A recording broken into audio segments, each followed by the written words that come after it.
Oral cancer मुंह में वृद्धि या घाव के रूप में प्रकट होता है जो दूर नहीं होता है। अमेरिका में हर साल लगभग 50,000 लोगों को मुंह का कैंसर होता है, जिनमें से 70% पुरुष होते हैं। मुंह के कैंसर में होंठ, जीभ, गाल, मुंह के तल, कठोर और नर्म तालु, साइनस और ग्रसनी गले के कैंसर शामिल हैं। यदि निदान और जल्दी इलाज नहीं किया गया तो यह जीवन के लिए खतरा हो सकता है। जब इसे जल्दी पकड़ लिया जाता है, तो डॉक्टरों के लिए मुंह के कैंसर का इलाज करना बहुत आसान हो जाता है। फिर भी अधिकांश लोगों को निदान तब मिलता है जब उनकी स्थिति प्रभावी ढंग से इलाज के लिए बहुत उन्नत होती है।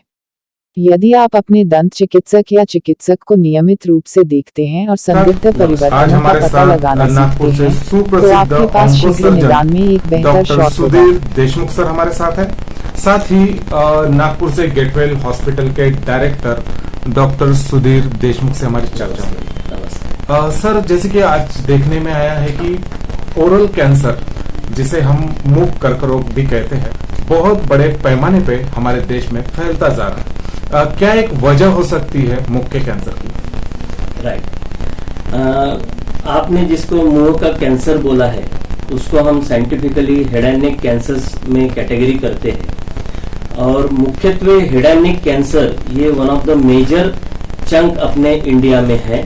और आज नहीं बोला तो 30 to 35% कैंसर, सभी कैंसर्स में से खाली हेड एंड नेक कैंसर्स है।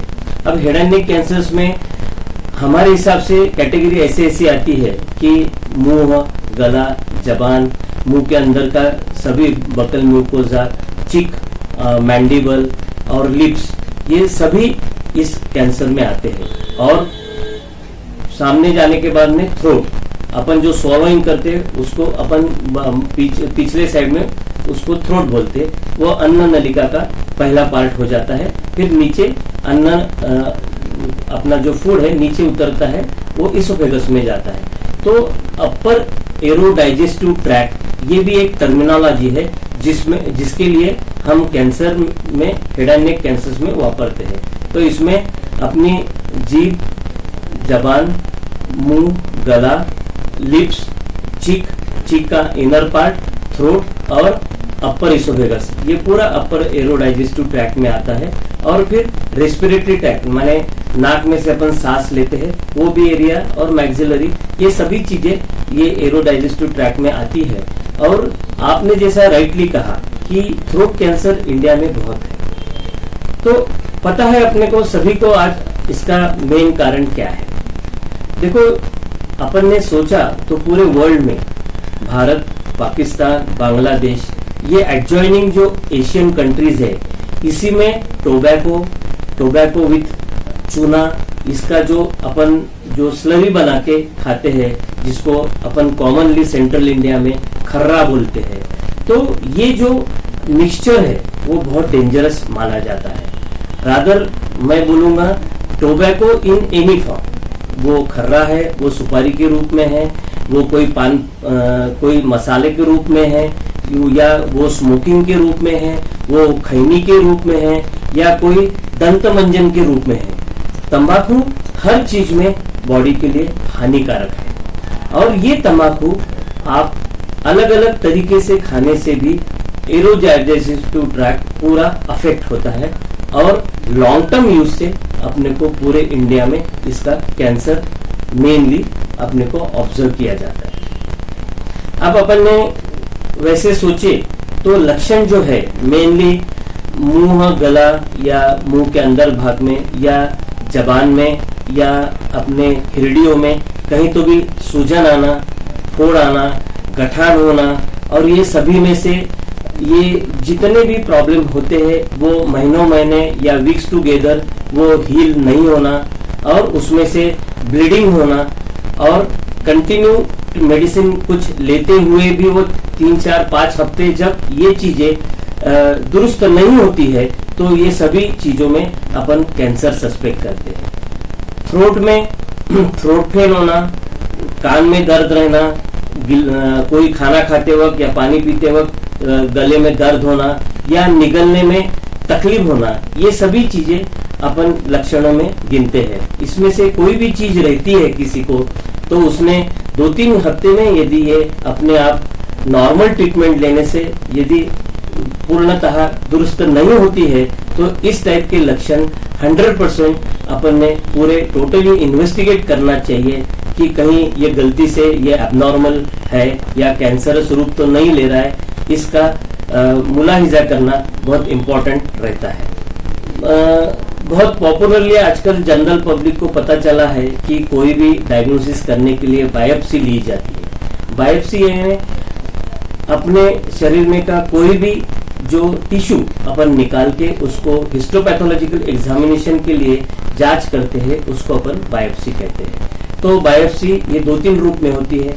जैसे कुछ घंटों में अपने को कुछ जांच करना है तो अपन एक स्मीयर ले सकते हैं और वो स्मीयर पे से अपने को तुरंत 2 घंटे में पता चल सकता है कि भाई कैंसर है या नहीं। समझो सस्पेक्टेड एरिया में का स्मीयर निगेटिव रहता है तो उसमें फाइन नीडल एस्पिरेशन साइटोलॉजी यानी एक फाइन नीडल में से एक उसमें से जैसे अपना टीटी का इंजेक्शन देते हैं उस टाइप का फाइन नीडल से अपन कुछ उसमें से द्रव एस्पिरेट करते हैं और उसको माइक्रोस्कोप के अंदर एग्जामिन करके कैंसरस सेल के बारे में डिटेक्ट करते हैं। इस प्रकार से भी अपन हार्डली 4 से 6 घंटे में कैंसर डिटेक्ट कर सकते हैं। समझो ये सभी चीजों में अपनों को सस्पिशन है लेकिन कैंसर मिल नहीं रहा है तो ऐसे इसमें फिर ओपन अंडर एनेस्थीसिया या लोकल अंडर एनेस्थीसिया अपन उसमें से एक एवरेज में 0.5 सेंटीमीटर बाय 0.5 सेंटीमीटर या 1 सेंटीमीटर का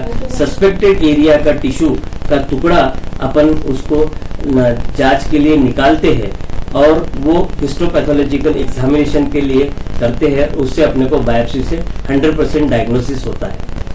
इन जनरल नागपुर में अपन ने सोचा तो इस टाइप का हिस्टोपैथोलॉजिकल एग्जामिनेशन से diagnosis hardly 48 hours to 72 hours में भी हो सकता है। अपन जैसा मैंने शुरुआत में बोला कि हेड एंड नेक कैंसर से अलग अलग एरिया के हम डिवाइड करते हैं। जैसे जबान है, हिरडियो का है, मुंह के अंदर का बकल म्यूकोजा है या चीक है या मैंडिबल है या लिप्स है। ये सभी एरिया में यदि कैंसर अपने को दिखता है तो अर्ली कैंसर ये ऑलमोस्ट 95% सर्जरी से ट्रीट होता है। और समझो अनफॉर्चुनेटली लेवल स्टेज 2 के बाद में ये डिटेक्ट होता है तो ऐसे पेशेंट में बहुत से बार अपने को न्यू एडजुवेंट कीमोथेरेपी यानी पहले कीमोथेरेपी देके इसको डाउन स्टेज करके ऑपरेशन करना पड़ता है। ये दूसरा प्रकार का ट्रीटमेंट हो गया है। समझो पेशेंट जिस दिन फर्स्ट टाइम डायग्नोज होता है और वो समझो इनऑपरेबल या स्टेज 3 में रहता है, ऐसे पेशेंट को भी अपन कीमोथेरेपी और रेडियोथेरेपी उसमें यूज करते हैं। और इस प्रकार की ट्रीटमेंट से यदि पेशेंट अच्छा हो जाता है एंड या कंट्रोल या रिस्पांस बहुत अच्छा आता है या हम उसको कंप्लीट रिस्पांस बोलते हैं, ऐसा रिस्पांस आने के बाद कोई पेशेंट को इतनी ही ट्रीटमेंट काफी हो जाती है या कोई पेशेंट को इसके बाद में अपन operation and followed by again chemotherapy इस टाइप के अपन अल्टरनेटिव यूज करते हैं।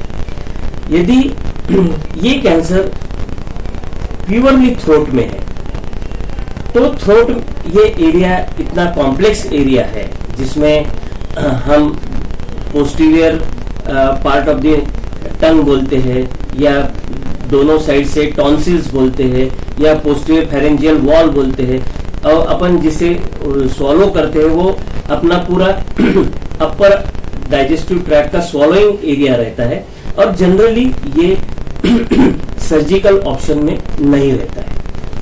अब ये चीज तो बताने लायक है नहीं कि आपने टोबैको नहीं खाना चाहिए, आपने स्मोकिंग नहीं करना चाहिए।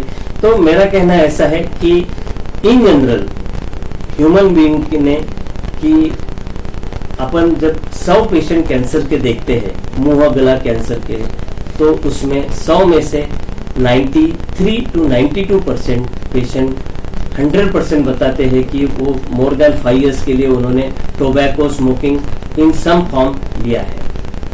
लेकिन आज कुछ लोग मेरे को पूछते हैं कि सर दुनिया में समाज में इतने लोग स्मोकिंग करते हैं, इतना टोबैको खाते हैं, इतना अल्कोहल लेते हैं, उनको कुछ नहीं होता। तो this is a reverse way. जब 100 पेशेंट तुम कैंसर के देखेंगे तो 92% पेशेंट बोलेंगे कि हमने तंबाकू खाया है। लेकिन इसका मतलब ये नहीं है कि 100 लोग जो तंबाकू खा रहे हैं उसमें से 92% में कैंसर नहीं होना है, but it is a strong predisposing factor और एक पॉजिटिव फैक्टर इन 100 पेशेंट्स में से 92% पेशेंट को। सो आज देशवासियों ने तंबाकू, गुटखा, तंबाकू in any form, whether it is smoking, चिलम, दंतमंजन, जो भी है, इसमें ये अपने समाज में से निकल जाना चाहिए। दूसरा, alcohol, this is also very hazardous to the body. तीसरा, जो अनअवॉइडेबल है वो हाइड्रोकार्बन्स का पोल्यूशन है। आज अपने आजू बाजू में आयोनाइजिंग रेडिएशन है, अलग अलग रेडिएशन है, मोबाइल के रेडिएशन है, अपने आजू बाजू में टॉवर्स के रेडिएशन है, इसके भी अलग अलग स्टडी चालू है। रेडिएशन के बैड इफेक्ट्स बॉडी पे होते हैं, may not be in oral cancer पर इन डिफरेंट बॉडी कैंसर्स में इसके ये होते हैं। Pollution directly may not be बहुत फॉर ओरल कैंसर, लेकिन लंग कैंसर में से one of the main positive factors समझा गया है। इसलिए मैं देशवासियों को यही बोलूंगा कि क्विट टोबैको छोड़ना चाहिए, quit tobacco, quit alcohol, very healthy lifestyle यानी एक एवरेज 30-35 मिनट का एक्सरसाइज डेली होना चाहिए, फ्रेश ताजा घर का खाना खाना चाहिए। सो हेल्दी डाइट, अच्छा एक्सरसाइज, अच्छी नींद, बहुत अच्छी नींद लेना जरूरी है। अपनी संस्कृति में जो दिया हुआ है रात को 10-11 से 6 बजे तक सोना चाहिए, ये बायोलॉजिकल जो क्लॉक है वो बहुत इंपॉर्टेंट है, और ये बायोलॉजिकल क्लॉक पूरे वर्ल्ड वाइड आज एक्सेप्ट किया गया है कि ये क्लॉक टाइम में मनुष्य शरीर को रेस्ट मिलना चाहिए ताकि उसके बॉडी की recovery and immunity against any disease वो ये नाइट आवर्स में अच्छी काम देती है। तो बायोलॉजिकल क्लॉक में सोना चाहिए, सोबर तुम्हारा टोबैको एंड अल्कोहल क्विट करना चाहिए, हेल्दी डाइट लेना चाहिए, एक एवरेज एक्सरसाइज करना चाहिए, और एक मानसिक स्वास्थ्य के लिए जरूर एक तो योगा करना चाहिए, नहीं तो कोई तो भी ध्यान करना चाहिए। इतने चीजें यदि अपन ने अपने पूरे लाइफस्टाइल में लाया तो आई विल से जरूर अपने देश में से ये 30% कैंसर तो गायब हो जाएगा। मैं Getwell hospital and research institute Dhantoli Nagpur, यहाँ का मैं डायरेक्टर हूँ। हमारे ये 100 बेडेड हॉस्पिटल में सभी टाइप के कैंसर्स के ऑपरेशंस होते हैं, मैं वहाँ अवेलेबल हूँ। दूसरा, cancer surgical care centre Surendra Nagar Nagpur, यहाँ पे भी मैं अवेलेबल हूँ, और मेरा फ़ोन नंबर 9823056544, ये नंबर पे